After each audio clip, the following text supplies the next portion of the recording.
Hey everyone, welcome to Locked On Lakers for Thursday. Brian Kamenetsky and special guest Alex Regla from Silver Screen and Roll. Stop me if you've heard this before. The Lakers lose to the Kings and it wasn't pretty in the process. We'll discuss next. You are Locked On Lakers, your daily Los Angeles Lakers podcast. Part of the Locked On Podcast Network, your team every day.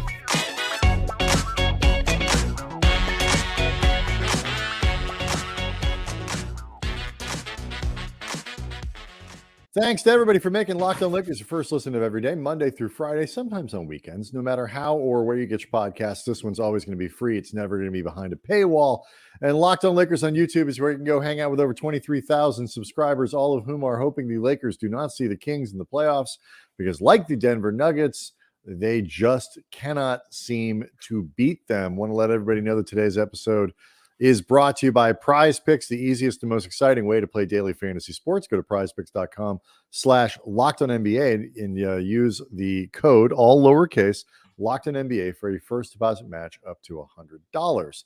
Andy's doing radio on Wednesday night, 7:10 ESPN, the Lakers flagship station. I'm sure he's fielding a bunch of very angry calls after the Lakers lose again to the Sacramento Kings. In a game that, I don't know, I mean, technically speaking, it wasn't a blowout, but once again, the Lakers 120-107, the final score. But Alex Regla from Silver Screen and Roll stepping in. It did not feel, particularly in the second half, like a somewhat close game. Once the Kings pulled away, they were up by 4 at the half. They were up by 15 by the end of the third. I never felt like the Lakers were threatening to get back into this. Yeah, like you said, kind of the same old story with this, the matchup with the Kings, and a bit disappointing, honestly. Like, yeah, you're going to lose games and stuff like that, but to lose to this team again in kind of the same way, I think that's the disheartening thing. Is it just tends to be the same formula each game. You just can't, between them and Denver, honestly. It's teams with, I know we'll probably get into it, but teams with like big physical centers who can drag AD out of the paint and stuff like that. So it sucks that they couldn't adjust or they couldn't kind of get up for this game, but blown opportunity here. Yeah, it's funny. Like Andy and I sort of had a little debate. And by the way, if you have not been checking out Alex's work at Silver Screen and Roll, if you've not been following him on social media, you need to be doing it. We quote him liberally from his Twitter feed and things like that on the show, constantly stealing from Alex. So make sure that you are following him, paying attention to the work he's doing over there, because it's really, really good stuff. The Lakers, I mean, this hurts because the Lakers, they're just running out of time. I don't know. Like I said, Andy and I had this sort of debate. Like they said last week when they lost that game that they let their foot off the gas. And I guess that's to some degree true. But I think what keeps happening and why they keep going to that with the Kings, they're getting their butts kicked and they don't have a good answer for it, whether from a coaching standpoint or from a player standpoint for the Sacramento Kings team, which they're good, but they're not that good. Yeah, and I think that's why it tends to be like after every game or every press conference, it comes back to like effort and stuff like that, like they out-hustled us or any kind of things like that, because like you said, there's no kind of schematic thing that's going on to show that they've adjusted or they can adjust matchup wise. And I think most of their issues are on the defensive end with this Kings team. And like their offense wasn't great tonight, but they weren't horrible, but they just couldn't like get the stops in order to make a run. And unlike the other games, I felt like the Kings actually just controlled this one from the jump. It's funny too. It's like we'll get into the AD Sabonis parts here because that's obviously a huge component. And once again, Domantas Sabonis gets the better of Anthony Davis in this one. Sabonis 17 points, 19 rebounds, including 5 offensive, plus 10 assists. AD 22 points, but 7 of 18 from the floor. So an inefficient offensive night for him. 10 rebounds, 3 assists, 1 block. Like, you look at the up and down the box score, Sabonis had a nice night, but only had 17 points. They held De'Aaron Fox to 21 points on 9 of 20 from the floor, only 1 of 5 from 3. Like, that's fine. Mm-hmm. Malik Monk had 26, I think, last week when they played. He was 3 for 10.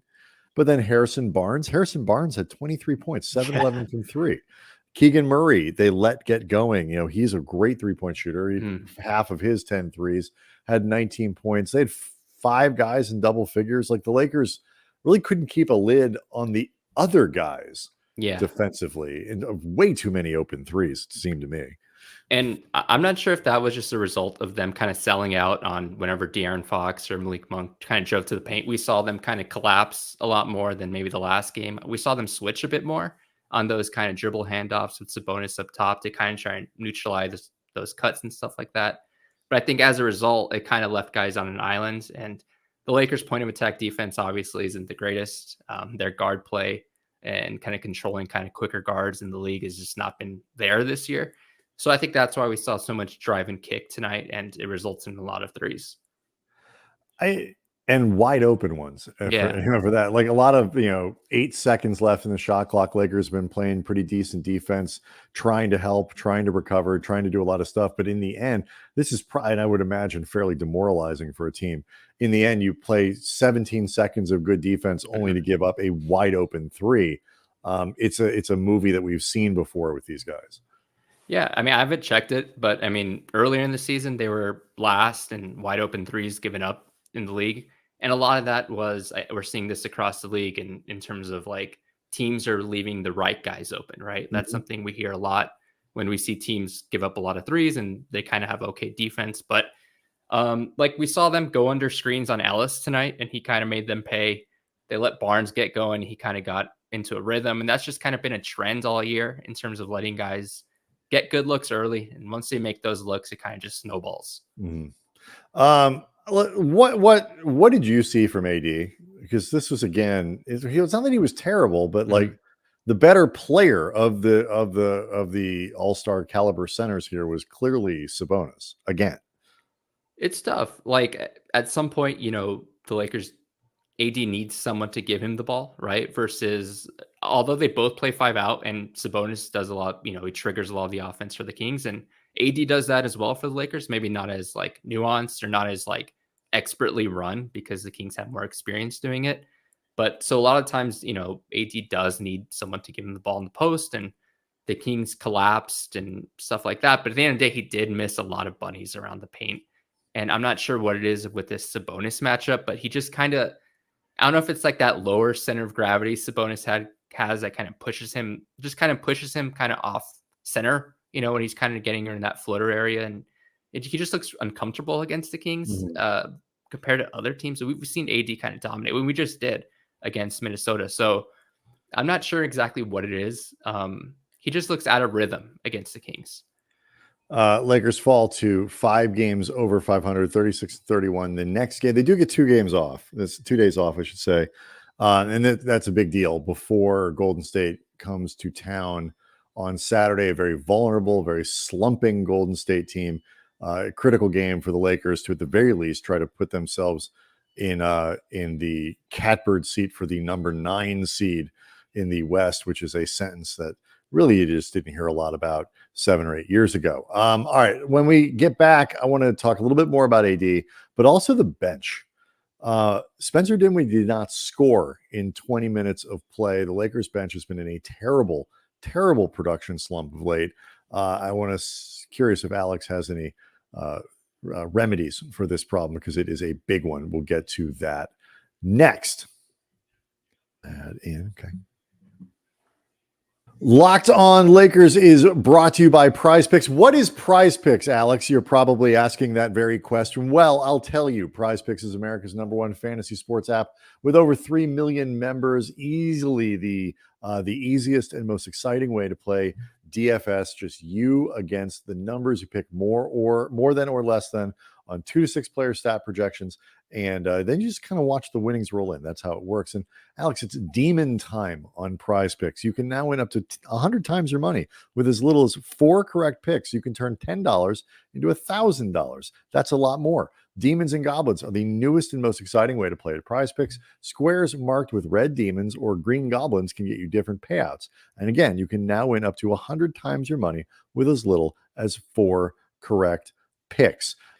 PrizePicks is really simple to play. You make your picks, you submit your entry in less than 60 seconds. They even have injury insurance. So you go to prizepicks.com/LockedOnNBA. Use the code LockedOnNBA for a first deposit match up to $100. Again, prizepicks.com/LockedOnNBA. Use the code LockedOnNBA for a first deposit match up to $100.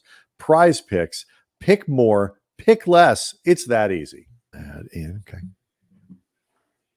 So, Alex, this is like the Lakers overall in this sort of horrible stretch of schedule that they've had. They've actually come through it reasonably well. Kings games aside, it's still though frustrating because one of the things we were talking about this in the show earlier in the week. One of the reasons I'm having trouble fully buying into this idea the Lakers can make a run in the playoffs, despite the fact that they've beaten every good team in the league at least once, is that they can't put together 4 or 5 or 6 or 7 wins in a row. And it feels like every team that wins a title, they have that 22-4 run or something like that, where they just look dominant against everyone for a stretch. Is that a problem? Am I overthinking that? Because they have had good, 15-7, those kinds of overtime decent win-loss records. I mean, it's tough to say. Like the optimist side, like thinking is, this recent stretch where they've kind of beaten good teams is an indication that they have that in them, right? Like they have the potential to rattle off these win streaks, but the larger sample of the season suggests like that's not the case. They've been really poor against like middle of the pack teams. Last I checked. Yeah. And I think that I'm not sure what the issue is there. It's not so much. I don't think it's sent them like, oh, they're just playing down to their competition. Because at this point, like their record suggests that's where they are. Like that's exactly where they should be considered. So it's tough. Like you would kind of hope at this point of the season, we would see them in that type of win streak to kind of build that momentum and kind of climb the standings. But like all year, like the one consistent is just how inconsistent they've been. And they get this huge win and then maybe they lose to a Houston or they lose to like a Memphis or something like that. So it's just tough to kind of really get a good gauge on this team because they don't really let us kind of like see a big sample to suggest like, okay, now they've got things clicking. On the one hand, you look at this game on Wednesday and you're disappointed because it's a 13-point loss and all these other things. On the other, you kind of look at it and be like, I wonder how they kept it that close. LeBron was 6 of 16. Yeah. Anthony Davis was 7 of 18. D'Lo was 2 of 9. And the bench, non-garbage time aside, gave them 11 points. I think Christie had a bucket late after the game was essentially decided. As a group, they only had 13 points, all of them together. They're not going to win many games when AD, Russell, and LeBron are that inefficient together. And fortunately, it hasn't happened a lot this year. But the bench thing is becoming an issue. Like Taurean Prince had 2 buckets, hit a 3, had a couple free throws in 13 minutes. Dinwiddie didn't score, and Jackson Hayes gave you the 4 points that he might throw in there. What can they do about that? This is a major problem. Like the fact that they can't get anything out of Dinwiddie first and foremost, but just the bench generally isn't providing much offensive support at all. It is something that's kind of flown under the radar, right? Because they have been playing better. The offense has been tremendous. Like over the last few months, I think they're like second in offensive rating or something like that. But that's largely because of the starting lineup's just been so good. Like all those guys have just been great. Like you said, the Spencer addition, it's funny because like when he was signed, the main thing people thought he was going to provide was his offense, right? But it's been his defense that's kind of been the most impressive part of his game. So that said, I mean, it would be nice if he could kind of get back to doing some of that offensive stuff that he was doing in Brooklyn and in Dallas specifically. So beyond that, I mean, when you kind of move Prince to that bench group and you're relying on guys like Hayes and guys who are just sorely dependent on other people to play make for them, it's either like they're cold or they're hot, and that's just going to be their biggest contribution. So we'll see, hopefully Gabe comes back and he can kind of be another table setter for that group. But again, kind of holding out hope for a guy who's only played a few games this year. Just Right. that's And probably the news around Vincent is good. The Lakers are, he's getting much more active. I think he's been cleared to do non-contact work on the floor. And so, still not returning tomorrow, but tracking like he's going to be back maybe by the end of the month or something like that. But what are they going to do with him? Because I don't know. you can't play. I mean, I think it's either you have to try to get Vincent going, or you try to keep the Dinwiddie experiment going. But I don't see how you can play both of them significant minutes. It's not just them, it's also Cam, right? Like Cam that's another guard, wing, whatever you want to classify him. You have Max. So you're going to have between not playing Max Christie does not seem to be an issue for Darvin.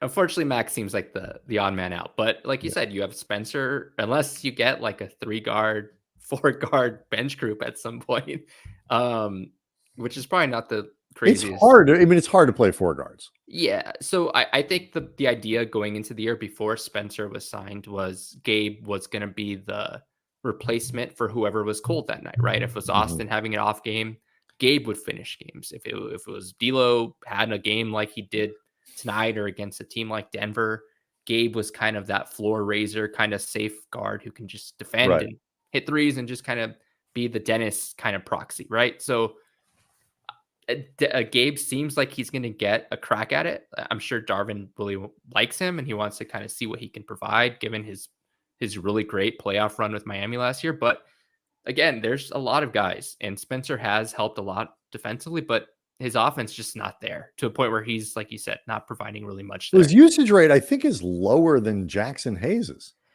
It's crazy because like there was a play earlier in the game when he drove and I was like, okay, like here, this is the thing, right? This is why they got him. He drives to the paint where Austin and D'Lo don't do that. And he kicked it out. He just seems really passive. And I wonder if that's just him like feeling it out with the new team and like saying like, here, I'm going to be unselfish. I'm going to kind of play make. I know what what people think of me around the league. So I'm kind of sure I can do everything else but score, but they also need him to score. Right. Well, he had said, he's trying to fit in and you come to a team with an established hierarchy and they got their offense and so on and so on and so on. But, I know the coaches have said, all the reporting, the coaches have said, we need you to play defense. We need you to, be efficient in your shot. They didn't tell him like, don't shoot at all. Like they're not saying don't try to score at all. And, in 20 minutes, he took two shots, I think. Yeah, it took 2 shots on Wednesday. I mean, the Lakers generally do not shoot enough. They are outshot. And, not just, partially, I guess, because of the rebounding thing, partially because they do try to generate a lot of offense at the free throw line. Outshot the Kings on Wednesday, 22-12. But like 2 shots in 20 minutes and no points. If you'd told Rob Pelinka that that's what they were going to be getting, that's not that much different than his other stat lines from Dinwiddie. I think he would have thought you were insane. And especially on a night where D'Angelo Russell, one of the few nights after just his crazy hot offensive run, that he was off tonight. And that's exactly when you would hope a guy like Spencer can step up and kind of provide that offense. But yeah, unfortunately, he's not doing that at this point. He's not really spacing the floor. He's not making his open shots. He's not being aggressive. I mean, hopefully it's a good sign he's doing everything else and the offense will kind of just naturally get back to where it was in his career. But at this point, it's just not there. All right. You have all year long have been kind of using a data point that I mentioned this week about the way the Lakers have played some of the best teams in the league. So with that in mind, I want to, when we come back, I want to kind of dive into that with a bit, sort of maybe an optimistic take on what could be there for the Lakers, assuming they don't play Denver and Sacramento anywhere in the postseason. So we'll get to that next.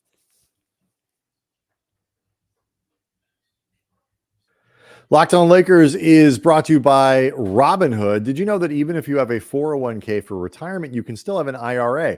And Robinhood has the only IRA that gives you a 3% boost on every dollar that you contribute when you subscribe to Robinhood Gold. Get this. Now through April 30th, Robinhood is even boosting every single dollar that you transfer in from other retirement accounts with a 3% match. That's right, no cap on the 3% match. Robinhood Gold gets you the most for your retirement thanks to their IRA with a 3% match. This offer is good through April 30th. Get started at robinhood.com/boost. Subscription fees apply. And now for some legal info. Claim is as of Q1 2024, validated by Radius Global Market Research. So I don't have the exact number and phrasing in front of me, but the Lakers, if you have gone through and have basically broken down how they've performed relative to the top 10 teams in the league, I believe based on point differential, which is a good way of kind of parsing who's good and who isn't. And the Lakers' record against those teams is top 5 in the league, which is kind of impressive. Yeah, no, and yeah, it is impressive. And especially considering what their record is now, the kind of highs and lows we've seen all year. But one of the consistent things is minus teams like Denver and Sacramento, like we said, they played other like elite teams really well, and even teams like Denver, they played very close. We've seen the same story what happens in the end of those games, but they do get up for these matchups, and they haven't looked like out of place. They haven't looked like they can't match up with these teams. Unfortunately, there are a couple that just they can't get over the hump with, but for the most part, and to be fair, that is true of a lot of teams where, of course, yeah, really good teams still struggle with these guys or those guys because for whatever, like Denver's a tough matchup for everyone struggles against why they happen to be the champions. Yeah. But like the Lakers, especially with Jared Vanderbilt out, are missing really important components, and then you've obviously got Jokic, and people can put a lot of pressure on you in the backcourt. It's a sort of a similar model to what the Kings do. It's just that Denver's better. So with that in mind, like, what matters more? The fact that they can beat Milwaukee and Boston and Minnesota and Oklahoma City, they really dominate Oklahoma City. Is that more important than the fact that they keep losing to like the Spurs and Houston and lousy teams around the league? Which matters more? I mean, theoretically, yeah, but also they have to beat those bad teams even for any of this to matter, right? Because what are they, ninth? Maybe half game or game above Golden State, who they play Saturday.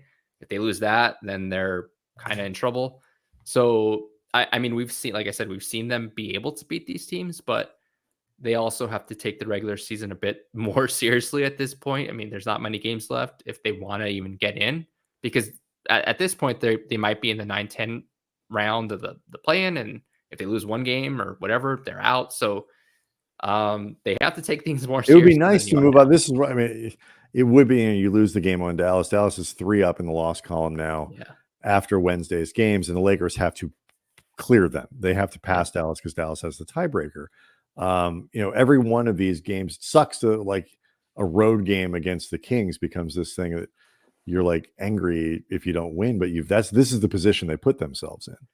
Exactly. Like they've chosen to kind of take the regular season lightly in preparation of getting guys healthy. And for the most part, LeBron and AD have been healthy. Like they wanted to get those two guys to the finish line. Looks like they will, hopefully, knock on wood, but the finish line for them is 9th or 10th, and they're going to have to make a crazy run in the postseason and hope everything clicks into place. But at this point, we need to kind of see more evidence of that being like a fact. Lakers versus Thunder in the first round, which is a thing that could happen. Yep. Based on where both of these teams are. Does the fact that the Lakers have really dominated that matchup, aside from the one game they played on the road trip, second night of a back-to-back, and caveat,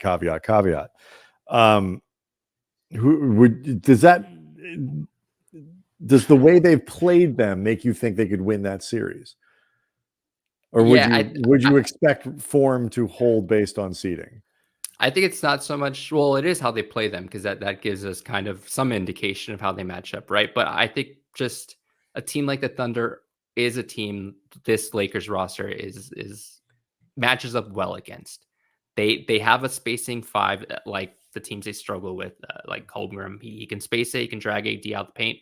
But what he can't do is he doesn't have that lower center of gravity that a Jokic or Sabonis has. And we've seen AD have monster games against the Thunder. And I think they have enough to kind of throw at everyone else.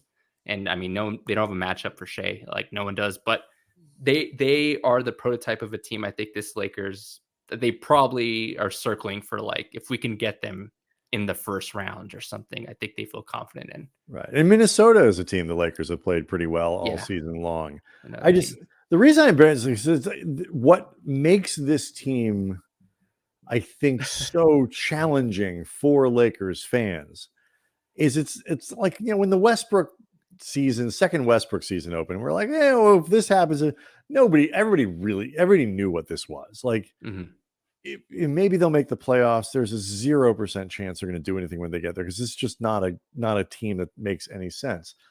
Like, you got to do a little bit of wishful thinking, and you got to be a little bit willing to ignore certain signs and all that kind of stuff. But that said, you don't have to work that hard. You look at last year, it's still LeBron, it's still AD. You don't have to work that hard to put yourself in a mental framework where the Lakers can do what they did last year if they can get out of the play-in again. Yeah. It's almost like the kid who doesn't study for a test but gets an A, and then that kind of sets like him on this road where he's like, well, I don't have to study anymore. I'm going to pass the test.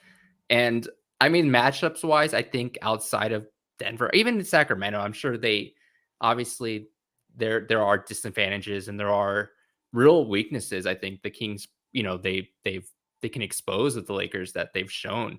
I think they don't want to face the Kings, but I think if they do match up with the Kings in a hypothetical series, they're another team I think they probably feel confident they could beat. And for the most of the Western Conference, I think if you put them, game of lie detector, they probably are confident against, except Denver, which is, like you said, well, LeBron will say, I think LeBron probably heart of hearts would be like, oh, Denver, but yeah. And I mean, I think they might be concerned about a healthy Clippers team. We'll love that matchup with the Lakers, but they seem to be getting unhealthy at exactly the wrong time. Yeah. Like, I do think you're exactly right. It's a great point. Like, LeBron I think personally would be like, there isn't a team out there that I don't think I can lead my team through.